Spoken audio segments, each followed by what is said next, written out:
Hello विद्यार्थी मित्रों, केम छो? આપણે ગઈ વખતે કાર્બનના અગત્યના સંયોજનોની વાત કરી. Hero, graphite, ફુલેરીન. કાર્બનના અગત્યના સંયોજનોમાં એના અપરૂપો હતા. અગત્યના સંયોજનોમાં કાર્બન મોનોક્સાઇડ, કાર્બન ડાયોક્સાઇડ, સિલિકોનનું અગત્યનું સંયોજન સિલિકા, સિલિકોન ડાયોક્સાઇડ, SiO2. આજે આપણે થોડાક આગળ જઈ રહ્યા છે. સિલિકોન્સ શું છે?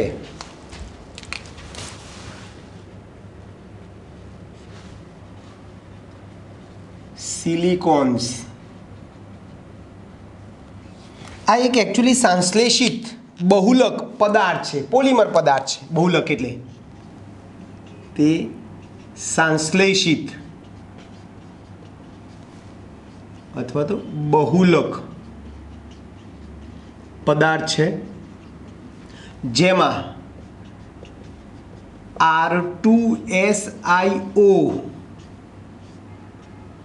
ભાગનું શું થાય છે ભાઈ? પુનરાવર્તન થાય છે. જેમાં R2SiO ભાગનું પુનરાવર્તન થાય છે. એનું સામાન્ય સૂત્ર આપણે લખવું હોય, બરાબર છે. પ્રારંભિક પદાર્થ તરીકે તમે આલ્કાઇલ હેલાઇડ લો તો RnSiCl4 - N છે. શું કીધું ભાઈ? RnSiCl4 - N છે. જ્યાં R એટલે આલ્કાઇલ અથવા એરાઇલ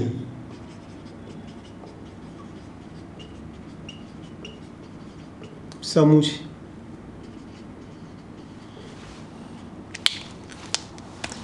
આ N છે.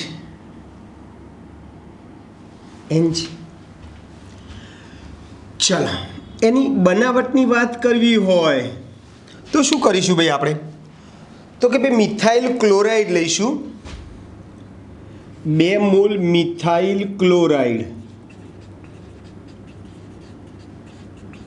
ક્લોરાઇડની કોપર પાવડરની હાજરીમાં 573 કેલ્વિન તાપમાને સિલિકોન સાથે પ્રક્રિયા કરીશું.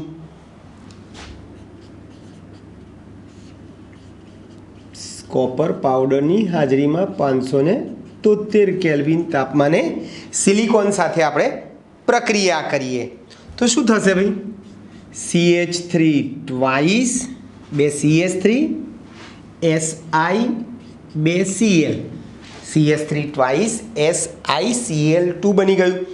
ડાયમિથાઇલ ક્લોરોસિલેન કહેવાય. 2 CH3 છે ને, એટલે ડાયમિથાઇલ ક્લોરોસિલેન કહેવાય. ડાયમિથાઇલ ક્લોરોસિલેન થઈ ગયું. આનું તમે શું કરો ભાઈ? જળ વિભાજન કરો, પાણી સાથે પ્રક્રિયા કરો. આની 2 મોલ પાણી સાથે પ્રક્રિયા કરશો ને તો જેટલા Cl હશે એટલા દૂર થાય ને એની જગ્યાએ OH આવી જાય. શું કીધું ભાઈ? જ્યાં Cl હતા ત્યાં શું થઈ ગયું ભાઈ? OH આવી ગયા, સિલેનોલ બની ગયું. એટલે આનું નામ ડાયમિથાઇલ, આ 2 CH3 છે એટલે ડાયમિથાઇલ સિલેનોલ.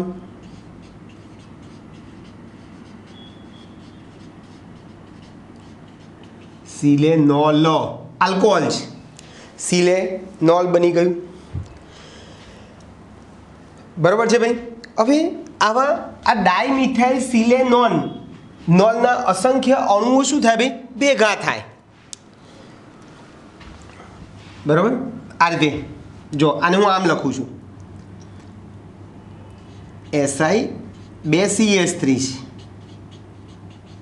અને 2 OH છે. આ એક અણુ. ફરીથી આપણે આવો બીજો અણુ લઈએ.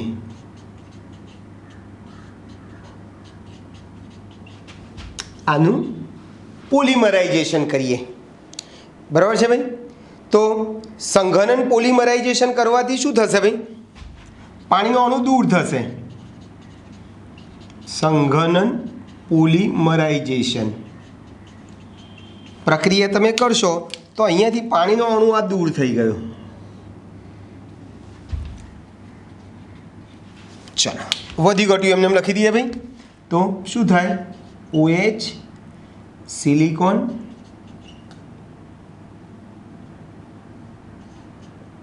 નીચે CH3 પાછો O પછી પાછું સિલિકોન CH3 OH. તો હવે આટલા ભાગનું શું થાય છે ભાઈ? પુનરાવર્તન થાય છે. આપણે કીધું ને R2 R એટલે બે R એટલે CH3 છે, બે CH3 SI અને O આટલા ભાગનું શું થાય છે ભાઈ? પુનરાવર્તન થાય છે. કે સાહેબ આ પ્રક્રિયાને આપણે અટકાવી હોય તો શું કરીશું ભાઈ? CH3 thrice SiCl CH3 thrice SiCl ઉમેરીને પ્રક્રિયાને આગળ જતી અટકાવી શકાય છે. આગળ જતી આપણે શું કરી શકીએ ભાઈ? અટકાવી શકીએ. એટલે આ જે બન્યું છે ડાયમિથાઇલ ક્લોરોસિનેલ જે છે, સિલેનોલ જે છે, એની આપણે પ્રક્રિયા કરીશું. CH3 SI CH3 OH અહીંયા OH લઈ દઈએ. ચલો આ શું છે? ડાયમિથાઇલ સિલેનોલ છે. એની શું કરીશું ભાઈ? 3 CH3 છે અને એક Cl છે, એની સાથે પ્રક્રિયા કરી દઈએ તો શું થશે? HCl દૂર થઈ જશે. અહીંયાથી HCl દૂર થઈ જાય અને પ્રક્રિયા પછી આ રીતે આગળ જે છે એકચ્યુઅલી અહીંયા આમ પ્રક્રિયા આગળ થતી હોય છે. એ પ્રક્રિયા આગળ થતી શું થઈ જાય છે ભાઈ? તમારી અટકી જાય છે. બરાબર? HCl દૂર કરી દો તો પછી પ્રક્રિયા આગળ જતી શું થઈ જાય ભાઈ? અટકી જાય. એટલે આવું થઈ જશે OH SI CH3 O પછી SI CH3 અહીંયા CH3 આવી ગયો એટલે હવે OH નથી રહ્યો. એટલે પ્રક્રિયા આગળ જતી શું થઈ ગઈ તમારી? અટકી ગઈ. પ્રક્રિયા આગળ જતી અટકી ગઈ. એને આપણે સિલિકોન કહીશું. શું કહીશું ભાઈ? સિલિકોન કહીશું.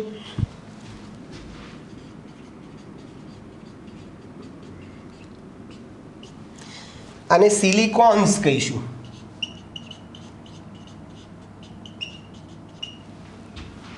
જેમાં R2SiO ભાગનું શું થાય છે ભાઈ? પુનરાવર્તન થાય છે. એના ગુણધર્મોની વાત કરવી હોય તો આ જે R જે છે, R એટલે આલ્કાઇલ અથવા એરાઇલ જે સમૂહ જે છે એ સિલિકોનની આસપાસ ગોઠવાય છે. એટલે સિલિકોનની આજુબાજુ આલ્કાઇલ અથવા એરાઇલ જેવા અધ્રુવીય સમૂહ ગોઠવાયેલા હોવાથી તે જળ અપાકર્ષિત પ્રકૃતિ ધરાવે છે. જલ અપાકર્ષિત વોટરપ્રૂફનો ગુણ ધરાવે છે. એટલે સિલિકોનની આસપાસ અધ્રુવીય આલ્કાઇલ અથવા એરાઇલ સમૂહ ગોઠવાતા હોવાથી તે જલ અપાકર્ષિત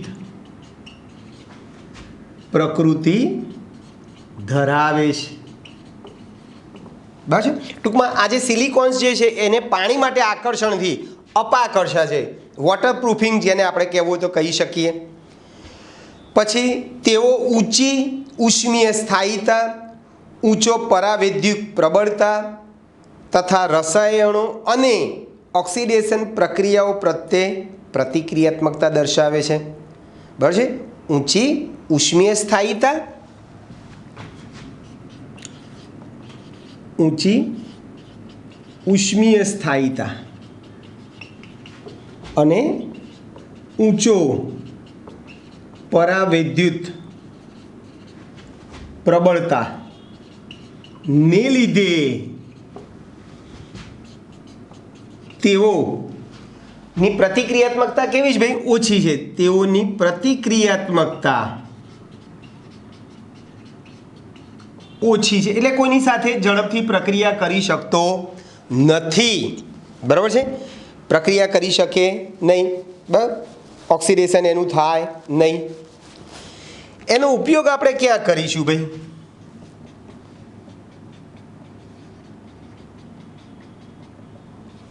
તો સીલન્ટ તરીકે. શેના તરીકે ભાઈ? આપણે સીલન્ટ, પછી ગ્રીસ, વિદ્યુત રોધક,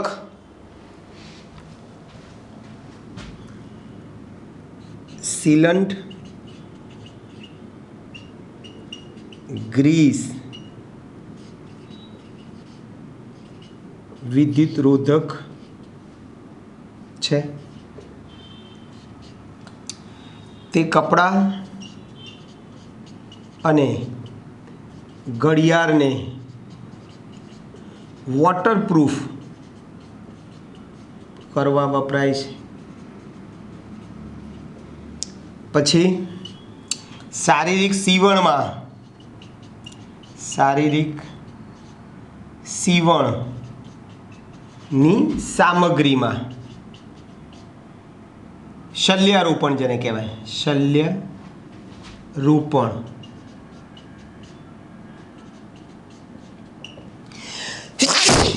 સોરી, બરાબર છે ભાઈ? ગ્રીસ, સીલન્ટ છે, ગ્રીસ છે, બરાબર છે. પછી વિદ્યુત રોધક છે, પછી કપડાં અને ઘડિયાળને વોટરપ્રૂફિંગ કરવા માટે ઉપયોગી છે. પછી શારીરિક સીવણમાં શલ્યારોપણ તરીકે, સૌંદર્ય પ્રસાધનોના પ્લાન્ટમાં અથવા તો સૌંદર્ય પ્રસાધનોની બનાવટમાં તમે સિલિકોન્સનો ઉપયોગ કરી શકો છો. ક્લિયર દોસ્તો?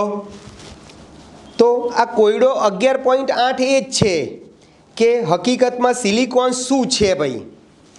તો આપણે કીધું એ પ્રમાણે એમાં આ ભાગનું શું થાય છે ભાઈ? પુનરાવર્તન થાય છે.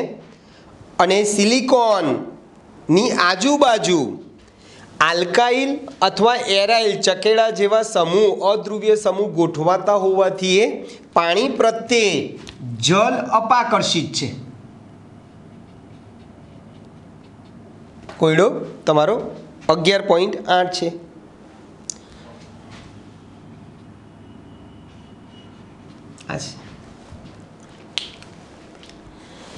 બરાબર છે ભાઈ? ચાલો, પછી તમારે આવે છે સિલિકેટ સંયોજનો.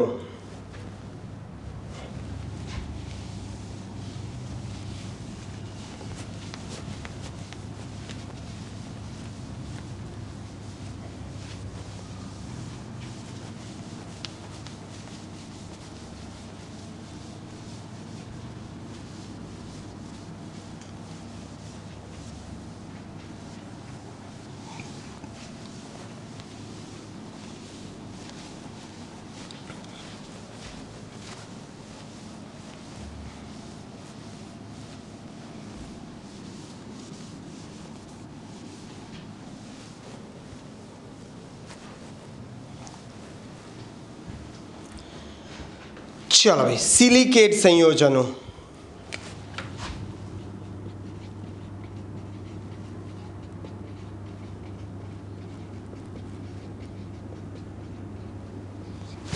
સિલિકેટ સંયોજનો.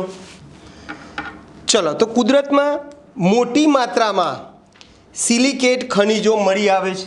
કુદરતમાં મોટા પ્રમાણમાં, મોટી માત્રામાં સિલિકેટ ખનિજો મળે છે. બરાબર છે ભાઈ? દાખલા તરીકે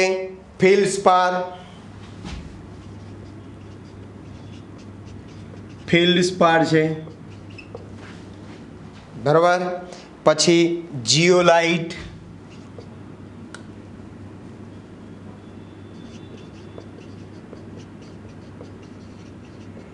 અબ્રખ,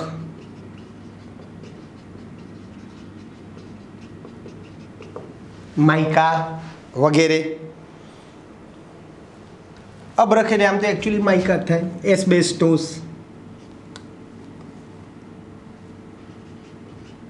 અને એસ્બેસ્ટોસ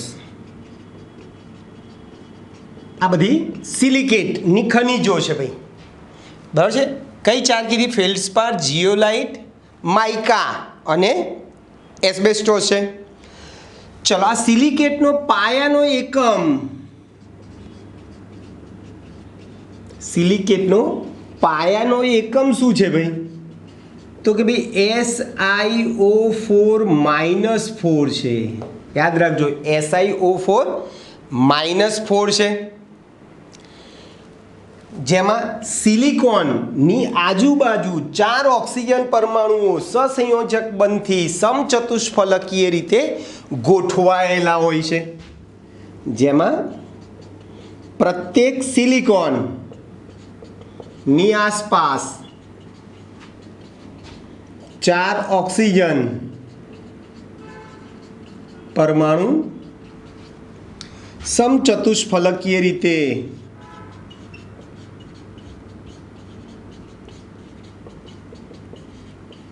ગોઠવાયેલ હોય છે. આ રીતે જો Si આ સમચતુષ્ફલકના 4 ખૂણા ઉપર 4 ઓક્સિજન છે. બધાની ઉપર કયો વીજભાર છે ભાઈ? માઇનસ. સમચતુષ્ફલક રીતે આ રીતે જોડાયેલો છે.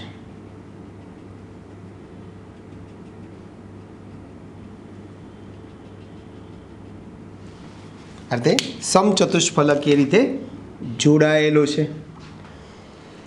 બરાબર છે ભાઈ? ચલો, આમ પણ લખવું હોય તો લખી શકીએ. આ સમચતુષ્ફલકના 4 ખૂણા ઉપર, સમચતુષ્ફલકના 4 ખૂણા ઉપર આ ઓક્સિજન છે. સમચતુષ્ફલકના 4 ખૂણા ઉપર શું છે? આ ઓક્સિજન પરમાણુ છે. અને મધ્યમાં, અહીંયા મધ્યમાં સિલિકોન પરમાણુ ગોઠવાયેલો હોય છે.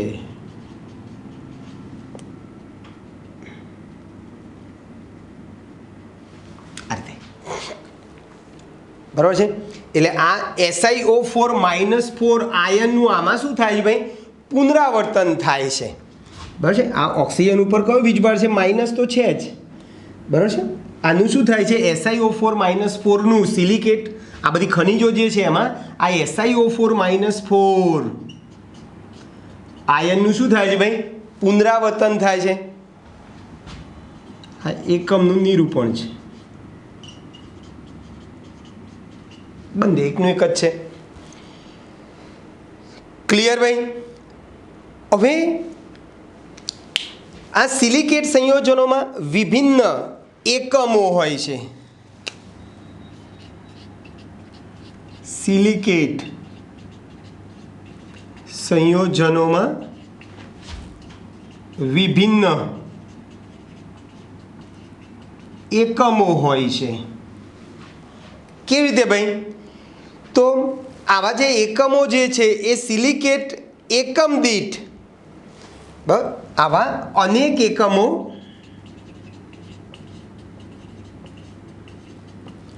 સિલિકોન, બરાબર છે, એકમો સિલિકેટ એકમ દીઠ,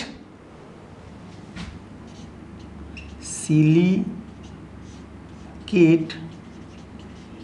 એકમ દીઠ 1, 2, 3, બરાબર છે, 4 જેવા ઓક્સિજન પરમાણુની ભાગીદારી દ્વારા 1, 2, 3, 4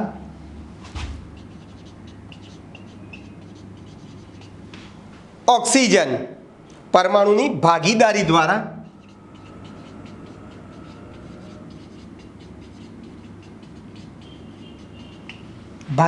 દ્વારા ખૂણાએથી જોડાયેલો હોય છે.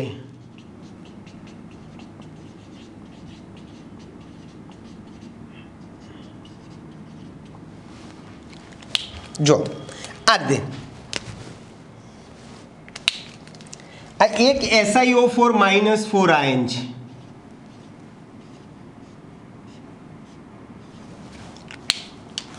આ સિલિકોન છે અને આ સમચતુષ્ફલકના 4 ખૂણા પર 4 ઓક્સિજન છે. આ એક એકમ કોષ છે, આ બીજો એકમ કોષ.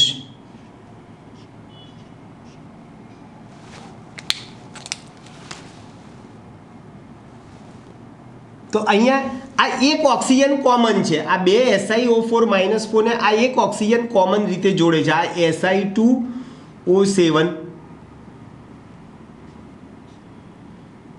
-6 આયન થઈ ગયો, એક જોડાયો. ચલો આ રીતે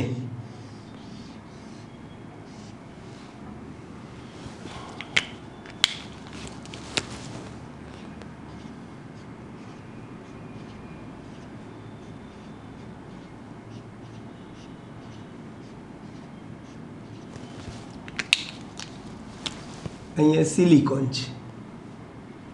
ચલો આ એક સમચતુષ્ફલકમાંથી આ એક ઓક્સિજન અને આ બીજો ઓક્સિજન, આ બે ઓક્સિજન ખૂણેથી જોડાયેલ છે. અહીંયા લખી દે ને 1 2 3 ઓક્સિજન પરમાણુની ભાગીદારી દ્વારા ખૂણાએથી જોડાયેલો છે. અહીંયા એક ઓક્સિજન કોમન છે, અહીંયા બે ઓક્સિજનથી આવા બે સમચતુષ્ફલકીય આયનો જોડાયેલા છે. આ રીતે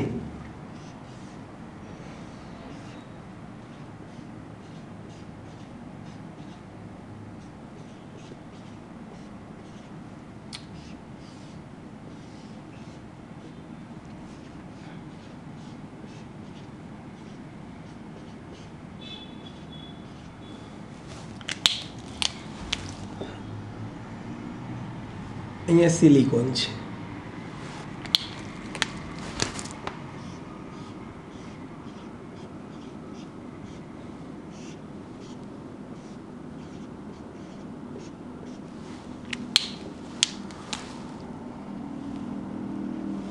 ચલો અહીંયા 1 2 3 4 આ એક સમચતુષ્ફલકીય આયન છે, એમાંથી કેટલા ઓક્સિજન જોડાયા છે?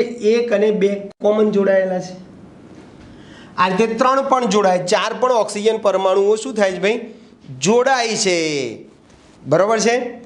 અને શૃંખલા, વલય, સ્તર જેવી રચનાઓ બનાવે છે. ખૂણાએથી જોડાઈને અહીંયા જ લખી દઈએ, જોડાઈને. કયા પ્રકારની રચનાઓ કીધી ભાઈ? શૃંખલા, સ્તર,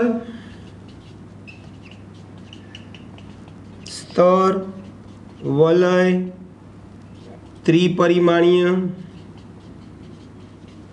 ત્રિપરિમાણીય બંધારણ બનાવે છે.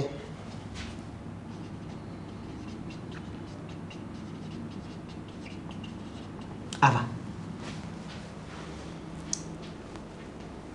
બરાબર છે ભાઈ.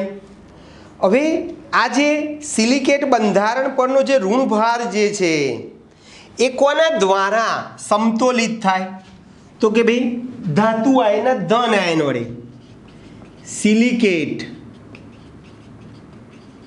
સંયોજનોમાં જે ઋણભાર, અહીંયા આપણે ઓક્સિજન ઉપર ઋણભાર લખ્યું ને, બરાબર છે, એટલે સિલિકેટ બંધારણ એમ જ લખીએ, સિલિકેટ બંધારણ પરનો ઋણભાર એ Na+, K+, Ca+2, KMg+2 જેવા ધાતુ આયન વડે સમતોલિત થાય છે. એટલે મારે દાખલા તરીકે અહીંયા લખવું હોય, આ SiO4 -4 લખવું હોય તો આગળમાં લખવું હોય તો Na4 SiO4 એટલે 4 Na+ વીજભાર, આ -4 વીજભાર સમતોલિત થઈ જાય, સામસામે તટસ્થ થઈ જાય છે. એટલે સિલિકેટ સંયોજનો વીજભારની દ્રષ્ટિએ પછી કેવા થઈ જાય ભાઈ? તટસ્થ થઈ જાય. કાચ અને સિમેન્ટ બે અગત્યના માનવ સર્જિત સિલિકેટ સંયોજનો છે. કાચ અને સિમેન્ટ એ માનવ સર્જિત, માનવ નિર્મિત સિલિકેટ સંયોજનો છે. આ સ્તરીય થઈ ગયું. આ વલય રચના છે, ચક્રવાળું થઈ ગયું ને, વલય રચના છે.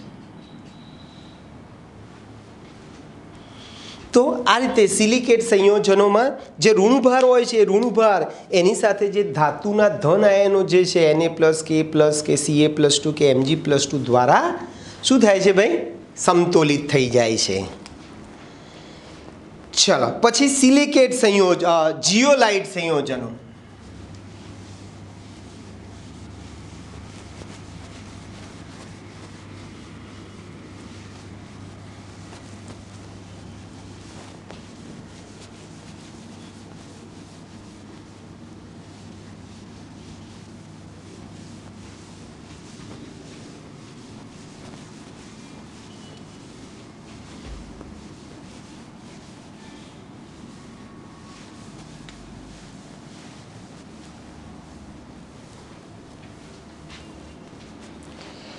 ચલો જીઓલાઇટ સંયોજનો.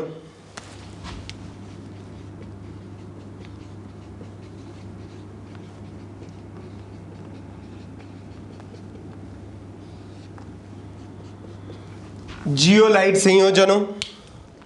ચલો આપણે સિલિકોન ડાયોક્સાઇડ, બોલો સિલિકોન ડાયોક્સાઇડ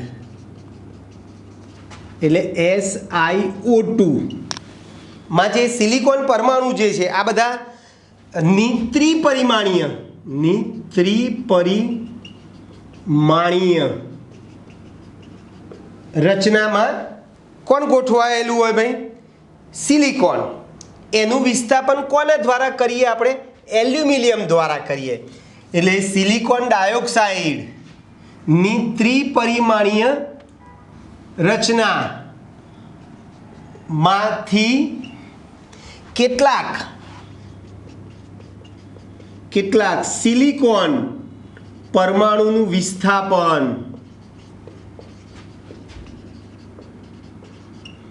કોના દ્વારા કરીએ ભાઈ? એલ દ્વારા થતા એલ્યુમિનો સિલિકેટ બને છે. બસ સિલિકોન પરમાણુનું વિસ્થાપન એલ દ્વારા કરવામાં આવે તો એલ્યુમિનો સિલિકેટ બને છે, જે ઋણ વીજભાર ધરાવે છે.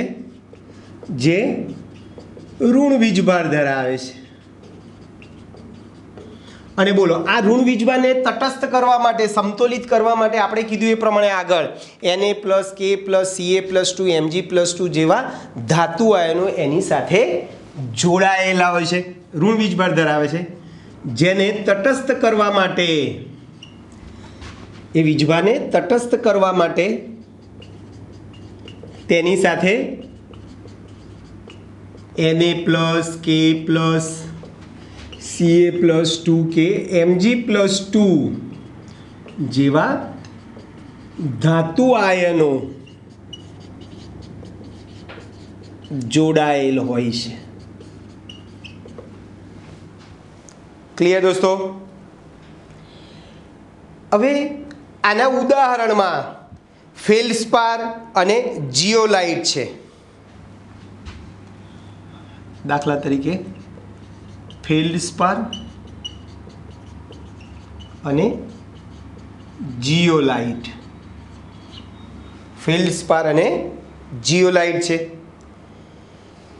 હવે આ જીઓલાઇટ ક્યાં વપરાય? તો પેટ્રો રસાયણ ઉદ્યોગમાં હાઇડ્રોકાર્બનના ભૂંજન અને સમઘટકીકરણમાં ઉદ્દીપક તરીકે વપરાય છે. જીઓલાઇટ ક્યાં વપરાય છે ભાઈ? જીઓલાઇટ એ પેટ્રો રસાયણ ઉદ્યોગમાં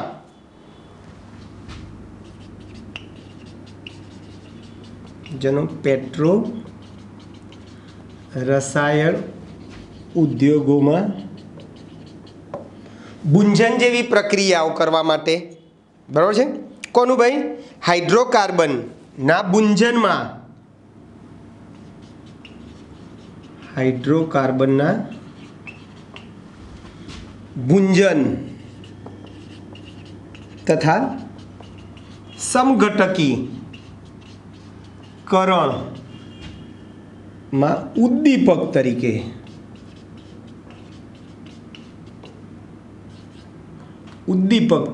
ઉપયોગી છે વપરાય છે. પછી એક અગત્યનો જીઓલાઇટ છે ZSM5. એ આલ્કોહોલનું સીધું જ ગેસોલિનમાં શું કરે છે ભાઈ? રૂપાંતર કરે છે. અગત્યનો જીઓલાઇટ ZSM5. યાદ રાખજો, શું કીધું? ZSM5 એ આલ્કોહોલનું સીધું ગેસોલિનમાં રૂપાંતર કરે છે. આલ્કોહોલનું સીધું ગેસોલિન એટલે પેટ્રોલ માં રૂપાંતર કરે છે.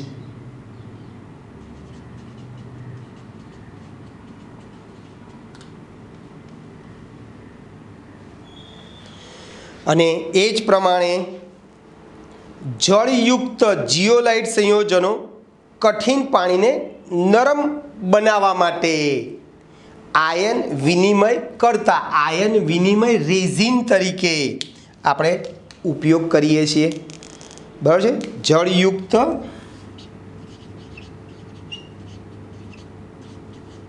જીઓલાઇટનો ઉપયોગ ક્યાં કરીશું ભાઈ? કઠિન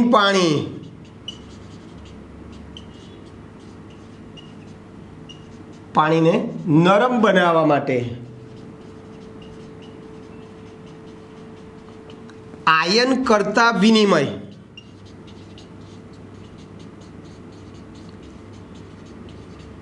અથવા તો આયન વિનિમય રેઝિન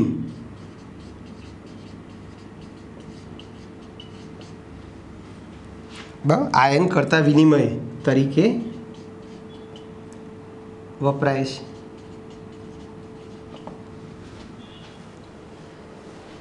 ક્લિયર દોસ્તો? ઓકે, ચલો. પછી તમારે થિયરી કમ્પ્લીટ થઈ ગઈ તમારી. હવે આપણે થોડાક સ્વાધ્યાયના દાખલા બાકી છે, સ્વાધ્યાયના કેટલાક પ્રશ્નો છે એ આપણે પહેલાં જોઈ લઈએ. જુઓ, આપણે પહેલાં તો સ્વાધ્યાયનો 38મો પ્રશ્ન જોવો પડશે, કારણ કે એ હમણાં જ સિલિકોન્સ રિલેટેડ હતો, એટલા માટે 38મો પ્રશ્ન. બરાબર છે ભાઈ? 38મો પ્રશ્ન શું કહે છે ભાઈ? તો કે ભાઈ, જો સિલિકોનની બનાવટનો પ્રારંભિક પદાર્થ RSiCl3 હોય, RSiCl3 આ પ્રારંભિક પદાર્થ આ હોય તો બનનાર નિપજનું બંધારણ લખો. આ જે લખ્યો પ્રારંભિક પદાર્થ એ શું છે ભાઈ? આલ્કાઇલ ટ્રાયક્લોરોસિલેન છે. આ આર એટલે આલ્કાઇલ, 3 Cl છે, ટ્રાયક્લોરોસિલેન છે. આનું પહેલાં જળ વિભાજન થશે. બોલો, જળ વિભાજન થાય એટલે જ્યાં Cl હતા ત્યાં કોણ આવી જાય ભાઈ? OH આવી જાય.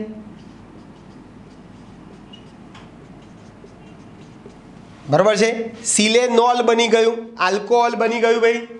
આલ્કાઇલ ટ્રાયહાઇડ્રોક્સોસિલેન કહેવાય. આલ્કાઇલ આર એટલે આલ્કાઇલ, 3 OH છે, ટ્રાયહાઇડ્રોક્સોસિલેન. તો પહેલાં જળ વિભાજન કરવાથી પ્રારંભિક પદાર્થનું રૂપાંતર આમાં થઈ ગયું, અને પછી આનું શું કરો ભાઈ? પોલિમરાઇઝેશન કરો. પોલિમરાઇઝેશન એટલે આના N અણુ તમે લેશો,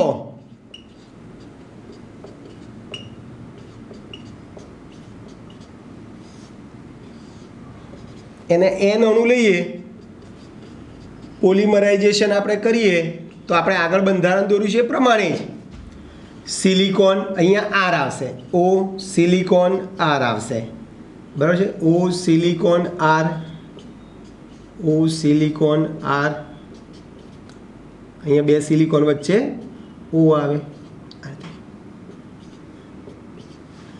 આવું બંધારણ તમને જોવા મળે. ક્લિયર ભાઈ? છેવટે શું થઈ જાય ભાઈ? એક બાજુ આર આવશે. આ રીતે ચાલુ જ છે. આ રીતે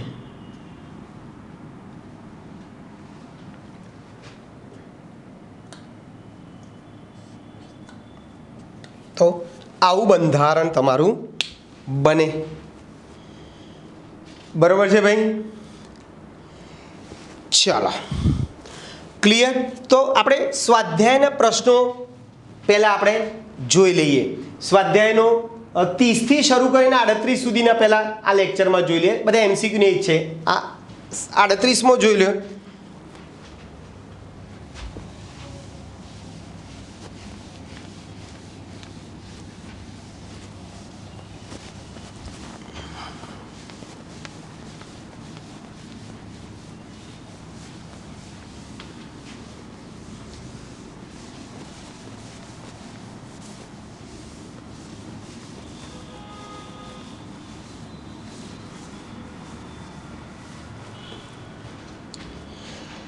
ચલો, સ્વાધ્યાયનો 30થી શરૂ કરીએ છીએ આપણે.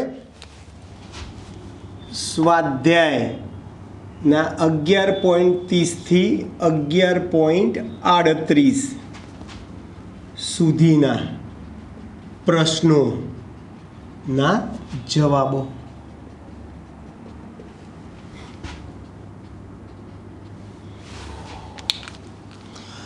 ચલો, પહેલા પ્રશ્ન 30મો છે. શું કહે છે ભાઈ? હું રકમ નથી લખતો કારણ કે રકમ જવાબ કરતાં મોટી છે એટલે આપણે સમય નથી બગાડવાનો. એટલે કોઈ એક ક્ષાર એક્સ નીચે પ્રમાણે પરિણામ આપે છે. એક, એનું જલીય દ્રાવણ લિટમસ પ્રત્યે બેઝિક છે. બે, એને ગરમ કરતાં ફૂલીને કાચ જેવો ઘન પદાર્થ બને છે. ત્રણ, જ્યારે એક્સના દ્રાવણમાં સાંદ્ર H2SO4 ઉમેરવામાં આવે ત્યારે કોઈ એક એસિડ ઝેડના સફેદ સ્ફટિક આપે છે. તો XYZ ને તમારે ઓળખવાના છે. બરાબર છે? તો એક્સ તરીકે બોરેક્સ હશે ભાઈ. બોરેક્સનું સૂત્ર Na2B4O7 10H2O. આ એક્સ તરીકે બોરેક્સ હોય ભાઈ. બરાબર છે? ચલો, લિટમસ પ્રત્યે બેઝિક છે એટલે લિટમસ પ્રત્યે બેઝિક છે મીન્સ એ NaOH આપશે. આ NaOH છે, બેઝિક છે, NaOH બનશે વત્તા H2B4O7 વત્તા 8H2O બનશે. ચલો, આને તમે ગરમ કરો. આને તમે શું કરો ભાઈ? ગરમ કરશો તો પહેલાં પાણીના 10 અણુ જતા રહે, Na2B4O7 રહેશે નિર્જળ, અને એને ફરીથી વધારે ગરમ કરશો તો છેલ્લે શું થઈ જાય ભાઈ? વધુ ગરમ કરતા ઓક્સાઇડ બની જાય છે. વધુ ગરમ કરશો તમે તો NaBO2 સોડિયમ મેટાબોરેટ અને B2O3 બની ગયું. આ બોરેક્સ મણકો છે. એટલે તમારો જે બીજો પ્રશ્ન જે હતો ને કે ભાઈ એને ગરમ કરો તો ફૂલે છે અને બોરેક્સ મણકો આપે છે. આ એક્સને ગરમ કરશો તો બોરેક્સ મણકો આપશે. હવે આ જે એક્સ જે છે એને H2SO4 સાથે ગરમ કરો તો ઓર્થોબોરિક એસિડ આપશે. આને H2SO4 સાથે ગરમ કરશો તો શું આપશે ભાઈ? Boric acid. H3BO3 આ ઓર્થોબોરિક એસિડ આપે છે, બરાબર છે. Na2SO4 અને 5H2O દૂર થાય. તો આ તમારું જે ત્રીજું જે થઈ ગયું એ આ તમારું Z છે, બોરિક એસિડ. બરાબર છે. કીધું ને તમે કે ભાઈ કોઈ એક એસિડના સફેદ અવક્ષેપ મળે છે, તો આ બોરિક એસિડના સફેદ અવક્ષેપ મળશે. બોરેક્સની તમે H2SO4 સાથે પ્રક્રિયા કરશો તો બોરિક એસિડના સફેદ અવક્ષેપ આપશે. એનું લિટમસ પ્રત્યે દ્રાવણ બેઝિક હશે, એને વધુ ગરમ કરો તો બોરેક્સ મણકો મળશે. તો આ ત્રણ વસ્તુ આવી ગઈ. ચાલો પછી 31માં પ્રક્રિયા પૂર્ણ કરો બધી આવે છે, એ તો તમને બધાને ખ્યાલ જ છે, ઓલરેડી અગાઉ જોઈ ચૂક્યા. પ્રક્રિયા પૂર્ણ કરો બધી જે થિયરીમાં આવી ગઈ છે.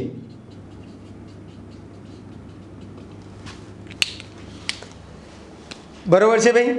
પછી 32મો પ્રશ્ન જે છે એ પણ ઓલરેડી અગાઉ જોઈ ચૂક્યા. CO અને CO2ની પ્રાયોગિક પદ્ધતિ અને ઔદ્યોગિક પદ્ધતિ તમારે લેક્ચર 9માં આપણે જોઈ ગયા.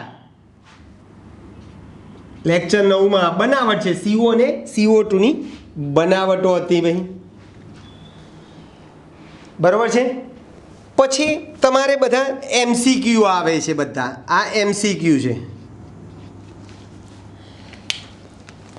ચલો શું કહે છે, બોરેક્સનું જલીય દ્રાવણ કેવું હોય, એસિડિક, બેઝિક, ઉભય ગુણધર્મી કે તટસ્થ? તો કેવું હોય ભાઈ? બેઝિક હોય.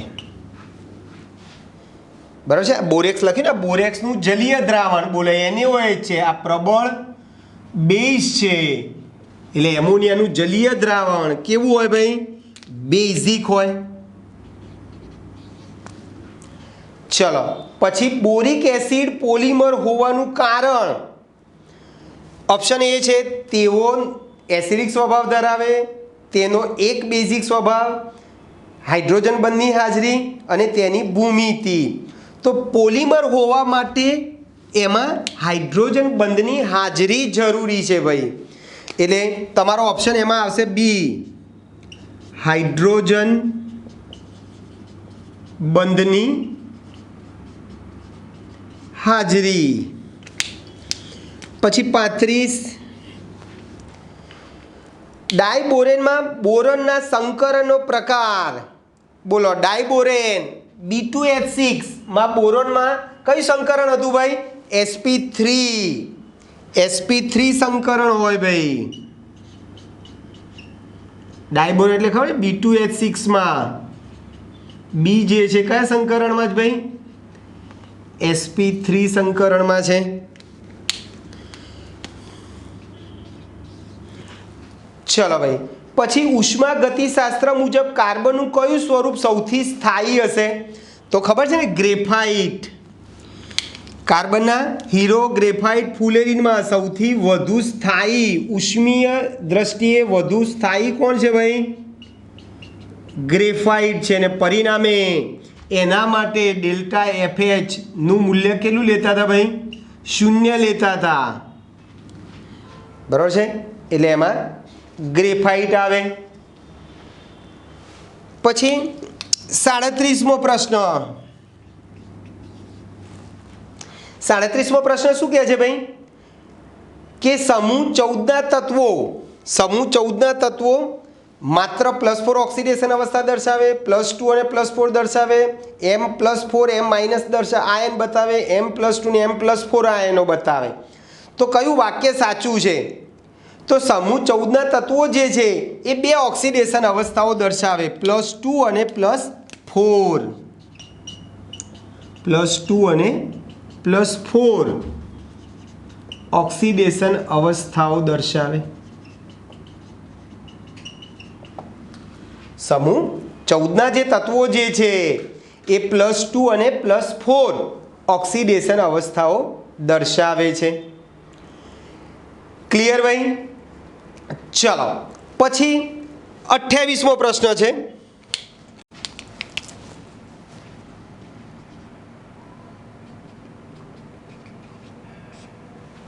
28મો પ્રશ્ન 28મો પ્રશ્ન શું કહે છે ભાઈ?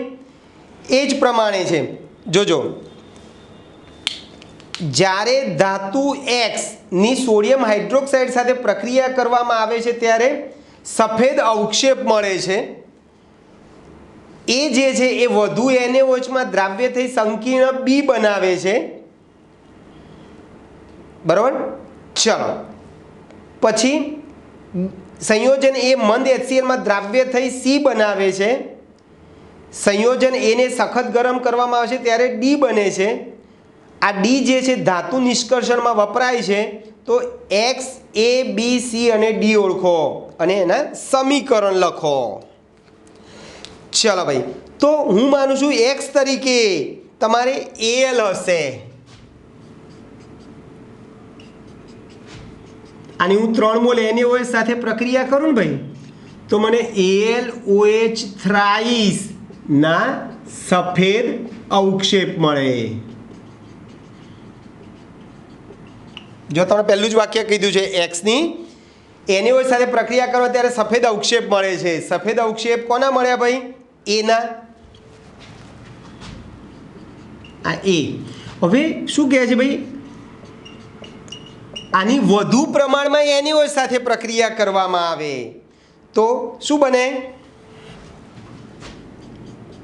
વધુ પ્રમાણમાં NaOH સાથે પ્રક્રિયા કરવામાં આવે તો NaAlOH4 સંકીર્ણ બન્યું ભાઈ. NaAlOH4 સંકીર્ણ બન્યું. સોડિયમ આ સંકીર્ણ બની ગયું. આનું નામ સોડિયમ ટેટ્રાહાઇડ્રોક્સો એલ્યુમિનેટ 3 બરાબર છે, બની ગયું ભાઈ. ચલો, આ દ્રાવ્ય છે. પછી આની આ જે AlOH થ્રાઈસ જે છે ભાઈ, એની કોની સાથે પ્રક્રિયા કરવાની છે ભાઈ? HCl સાથે પ્રક્રિયા કરવામાં આવે.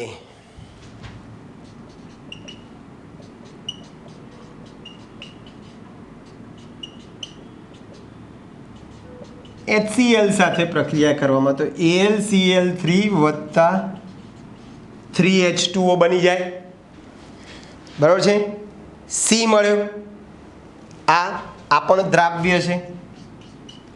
C મળ્યો. અને છેલ્લે એને ગરમ કરવામાં આવે તો D બને છે.